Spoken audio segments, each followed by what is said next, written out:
Amis des alimentations, bonsoir.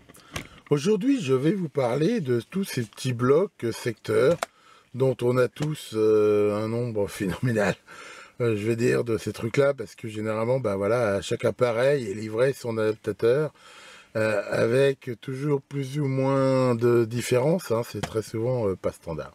Et on va voir que ces petits adaptateurs, on va pouvoir les ranger dans, on va dire, 4 catégories distinctes. Et je vais vous expliquer en gros en quoi elle consiste et à quoi il faut faire éventuellement attention quand on utilise ce genre de système. Alors, comme d'habitude, je vais utiliser ma petite ardoise magique pour expliquer un petit peu ça. Alors, donc, dans les 4 types de blocs secteurs qu'on peut avoir, il y en a très souvent ceux qui sont en fait, on va dire, non régulés, qui consistent à l'intérieur, tout simplement, quelque chose de très classique. Il y a un transformateur, voilà, suivi d'un bon vieux pont de diode, voilà, hein, avec des diodes comme ça, hein, voilà, et derrière un condensateur de filtrage. Et ici on a la sortie comme ça. Voilà, donc ça c'est vraiment le genre de type qu'on va avoir le plus souvent. On les repère souvent parce qu'ils sont assez lourds à cause du poids du transfo. Et donc, rapidement, hein, c'est pas vraiment le but de la vidéo, mais enfin ces systèmes-là, à la sortie du transfo, on a une onde ici, sinusoïdale à 50 Hz. Derrière le pont, on a une onde comme ça, à 100 Hz, hein, vu que chaque alternance négative, ici, est redressée pour devenir positive.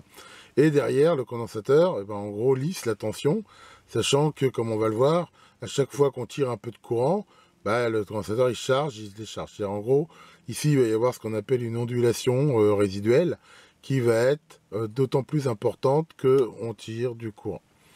Donc ces modules-là, comme on va le voir, ils donnent une tension, je veux dire, donc continue, avec plus ou moins d'ondulation en fonction de la charge, et surtout une tension qui a tendance à baisser.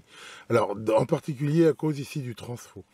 Les transfos, hein, pour des raisons, je veux dire, inhérentes à leurs caractéristiques, donnent toujours à vide une tension plus haute qu'en charge. Et généralement, la tension d'un transfo, hein, c'est une tension donnée en volts efficace à la charge nominale. C'est un transfo, il va donner, je sais pas moi, 12 volts 1 ampère.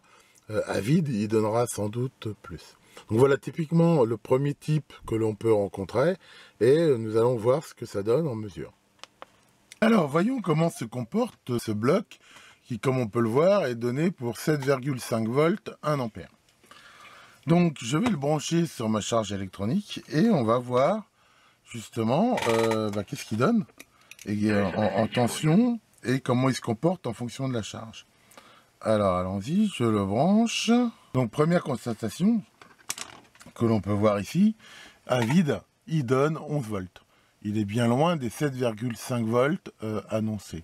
Et comme j'ai dit, hein, la tension, c'est toujours la tension, je veux dire, à la charge normalement nominale. Donc là, il n'y a pas de charge, donc il donne une tension plus élevée. Alors maintenant, on va commencer à lui faire débiter du courant.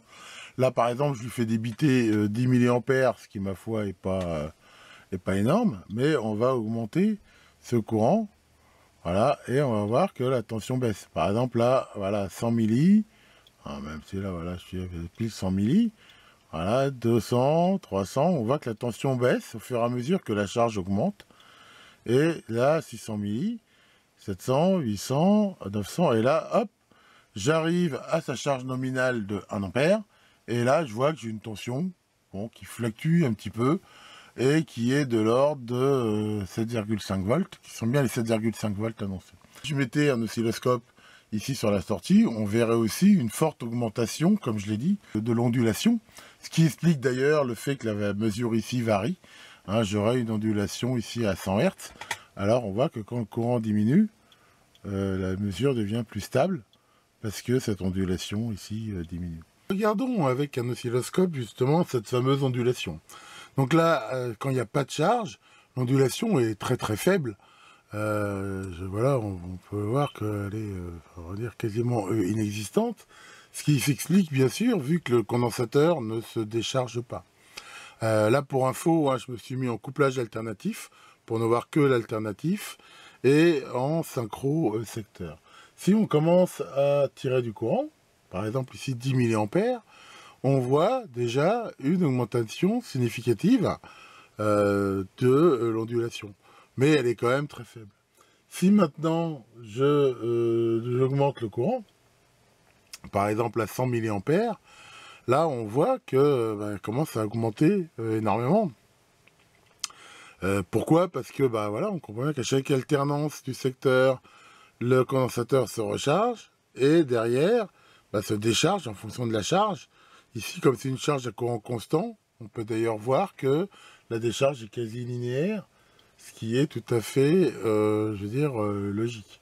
Pour info, si on se met avec une charge à résistance constante, on voit que c'est un petit peu moins linéaire. Bon, c'est pas ici flagrant parce que la plage est relativement grande, mais ça fait normalement voilà, un petit changement par rapport ici après à du courant constant.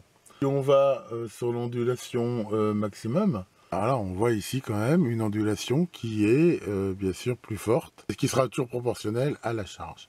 Alors attention, là c'est 50 millivolts, mais il ne faut pas oublier que je suis sur une sonde x10, donc en gros ça veut dire que là c'est 500 millivolts par carreau, donc on a quasiment 2 volts, ce qu'on appelle d'ondulation, ce qui est ma foi relativement important, mais relativement classique par rapport à ce genre de petit adaptateur qui est normalement suivi d'un régulateur qui effacera ces variations ici.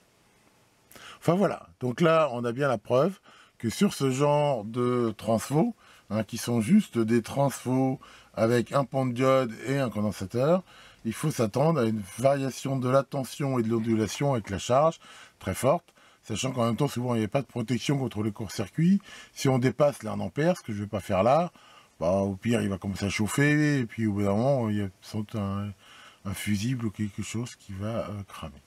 Alors, le deuxième type, c'est des systèmes régulés. Alors, de nos jours, ça sera généralement des allumés à découpage. Donc, je ne vais pas les montrer. Je vais les symboliser ici par un rectangle. Mais ça veut dire qu'ici, il y a un système de hacheur HF qui, en sortie, donne une tension continue, qui, elle, généralement, via une boucle de rétroaction, pas toujours, mais très souvent, est beaucoup plus stable dans le temps.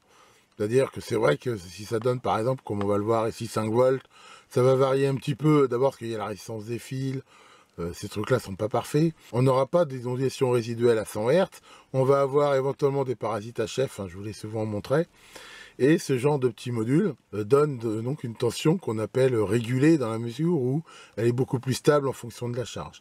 Alors, il peut arriver, mais c'est très rare, comme j'ai dit, qu'on voit des modules d'alimentation à transformateur dans lequel il y a un régulateur de tension qui en fait une tension régulée. Mais c'est quand même relativement rare. Généralement, les trucs à transfo, il y a juste un redresseur. Alors, voici maintenant un petit module d'alimentation. Là qui est à découpage, qui est censé donner 5 volts à 600 milli, et qui est donc, lui, comme je l'ai expliqué, c'est probablement régulé. Donc pareil, on va le brancher, hop, et voir un petit peu ce que ça donne. Et là, qu'est-ce qu'on constate? On constate qu'à vide, on a une tension quand même qui est beaucoup plus proche que la tension nominale, qui est de 5, qui est censée être de 5 volts. Et là, si on augmente le courant, voilà, on voit que la tension elle baisse un petit peu, mais pas de façon énorme. Et là, j'arrive à sa tension nominale de 600. Voilà, je suis aussi à 5 volts pile. Et voilà. Donc en fait, on voit que la variation de tension, elle est quand même minime. En même temps, c'est pareil, le fil lui-même a une résistance, ce qui fait qu'il y a aussi une perte dedans. Mais voilà, on voit très bien là que dans ce genre de petits blocs, alors souvent donc à découpage, ils sont régulés. Alors, il existe aussi, mais c'est plus rare, des blocs transfo avec des régulateurs, mais c'est relativement rare. Généralement, c'est pas le cas. Donc voilà, là on voit bien ici ce cas précis d'alimentation plutôt régulée. Alors ensuite, il y a ceux qu'on va voir tout de suite qui sont un petit peu bizarres, dans la mesure où quand on mesure leur tension continue, il n'y en a pas. Et pourquoi ça? Voyons ça tout de suite. Voilà, alors dernier cas, là par exemple, j'ai un bloc inconnu et je le branche sur un voltmètre pour en déterminer la tension de sortie et la polarité. Alors allons-y gaiement. Hop. Et là, il m'affiche 0. Donc je me dis, ah merde, il doit être mort. Alors ça c'est un piège des fois il faut faire attention parce qu'on voit que si je me mets en alternatif, là, j'ai une tension. Et pourquoi? Il y a des petits blocs comme ça qui contiennent finalement qu'un transformateur et sur lequel il n'y a absolument aucune polarité. Alors ça, on s'est tous fait avoir un jour ou l'autre. C'est que voilà, on a tendance à les mesurer en continu, on trouve rien, on pense qu'ils sont morts. Il faut toujours penser à regarder ici en alternatif. Alors en même temps, là celui-là, on voit que sur le fil, il n'y a pas de détrompeur. Donc souvent ça donne une info. Et celui-là en plus c'est marqué dessus.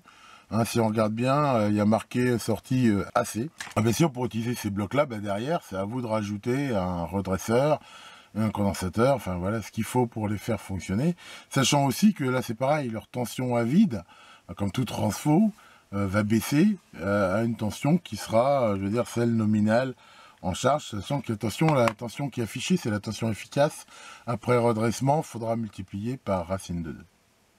Et la quatrième sorte, je ne vais pas vous le montrer parce que j'en ai pas sous la main, c'est en gros quelque chose qu'on voit de moins en moins. C'est des modules qui contiennent quelque chose qui sont en fait des chargeurs, mais des chargeurs qui sont plus que des alimentations. C'est-à-dire dans lequel, par exemple, il y a une résistance ou un régulateur de courant pour charger vraiment des batteries. Alors ça, on voyait ça pas mal dans le temps, des trucs pour des batteries qui étaient de nickel ou autre. Souvent, c'est des simples chargeurs comme le premier type que je vous ai montré, sachant qu'ils ont déjà une résistance interne assez élevée, qui des fois suffit pour charger les batteries.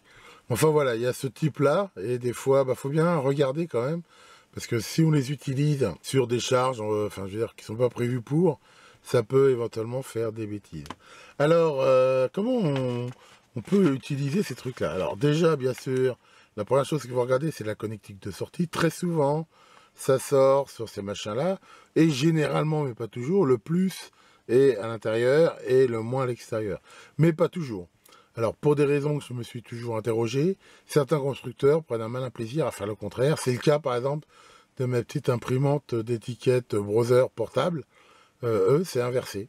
Donc, ça peut bien sûr faire du dégât dans la mesure où, si on le branche et que la polarité est pas bonne, soit le système est protégé et puis ça fait rien, soit il l'est pas, et souvent, ça peut flinguer, ça peut mettre la lime en courge, enfin, ça peut faire que des bêtises. Donc, bien vérifier déjà donc la connectique. Ensuite, bien vérifier le courant, comme on l'a vu sur chacun de ces petits modules.